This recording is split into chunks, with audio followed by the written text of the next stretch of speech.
Hey, my name is Rowan Smith and I want to welcome you to the Training for Trekking podcast.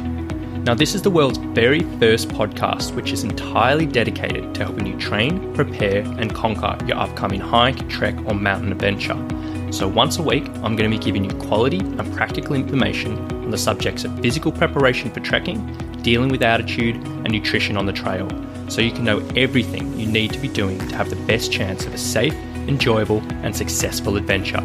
So now you know what you're in for, let's get into today's episode. Alright, hello guys. Today I want to ask you the simple question, does your rehab suck? Now, this episode is going to be relevant for anyone who's going through some type of pain prevention or injury recovery process. So someone who may be working with a physiotherapist, with a physical therapist, with a podiatrist or whatever it may be. And you're dealing with some type of pain or injury and you're trying to get on top of that and get back to doing what you love. And I do find myself talking about this subject quite a bit, both on this podcast and my day-to-day, because this unfortunately is just a massive issue for many people.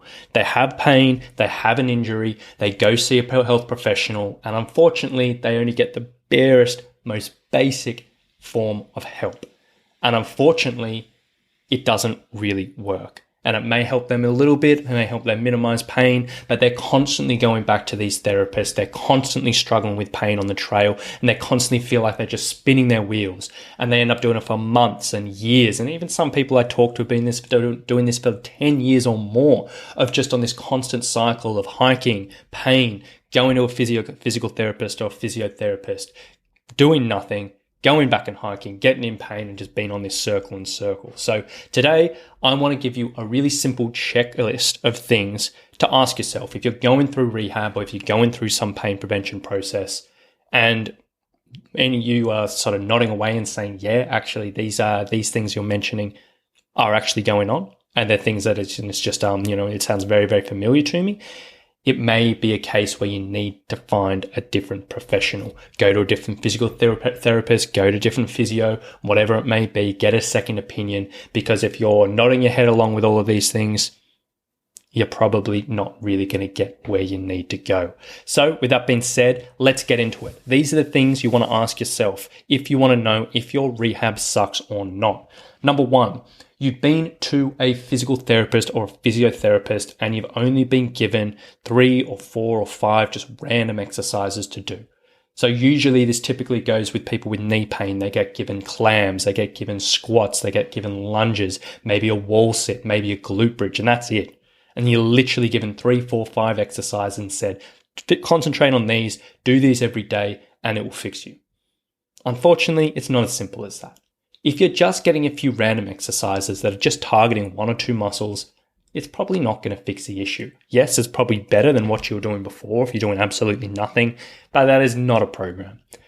If you are getting exercises to help get on top of an issue, it should be in a format of an actual program. It should have a warm-up. It should have, exercises targeting different muscle groups. It should be structured in a way where you know exactly what you're doing. And it's not just random exercise here, random exercise there. You shouldn't be doing the same thing every single day. And you should have a plan to how to progress it over time. If it's not following any of those things, it's probably just a handful of exercises and it's probably going to fall short for what you need. So that is number one. If you're just doing 3 or 4 or 5 random exercises and hoping that's going to get better, it's probably not amazing. Number 2, if your rehab sucks, is if you haven't been shown how to do an exercise properly.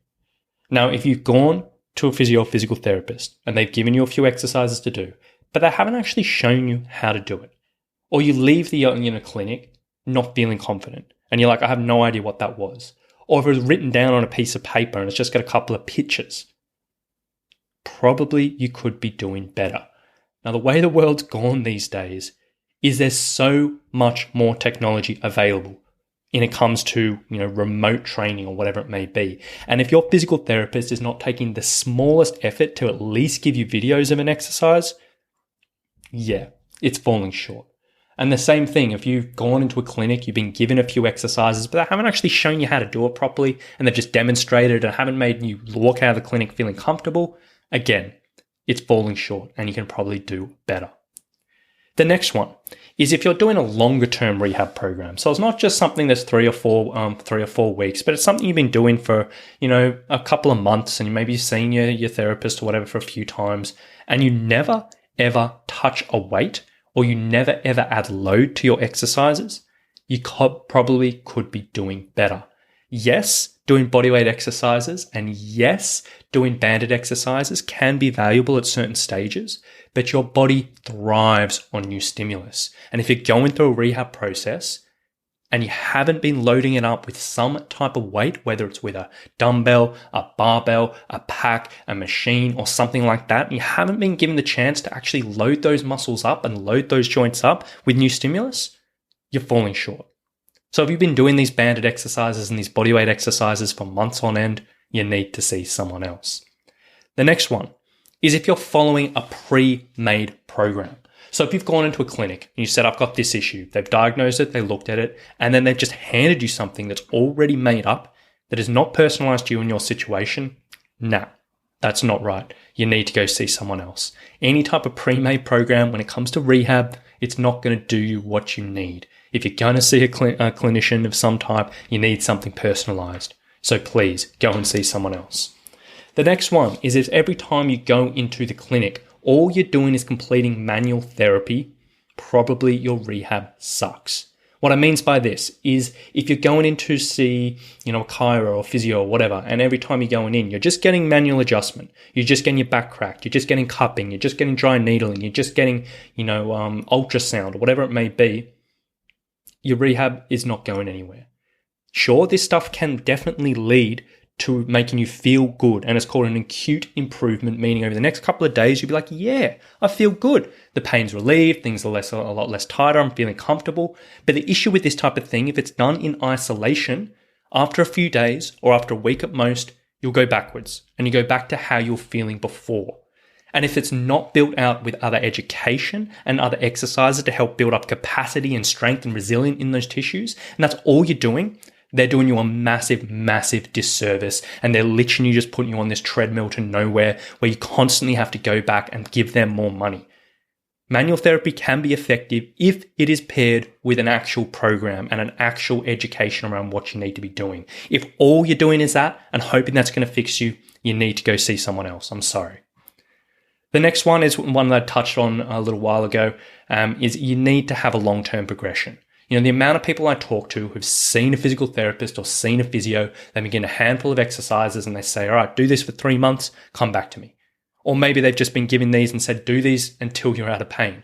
And they've done it for months and months and months and months and months, and nothing's changed. It's outrageous. It's crazy. And this does not work. If you're going through a rehab journey, you need to have progression built in, meaning your physical therapist or your physiotherapist needs to be updating exercises every 3 to 4 weeks as long as you're doing them. Or if you're only seeing them every once in a while, they need to be giving you a proper program. If not, you need to see someone else because you're selling yourself short there.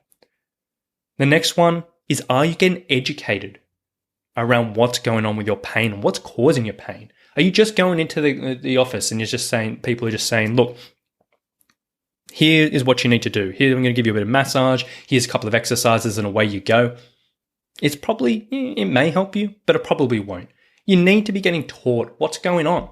What are you actually trying to aim with your training? What is actually causing these issues or contributing to these issues at least? And what do you need to know about this issue to help your long-term journey? If you're not getting educated and you don't feel like you've learned anything over the last few months of rehab, you probably want to find someone else.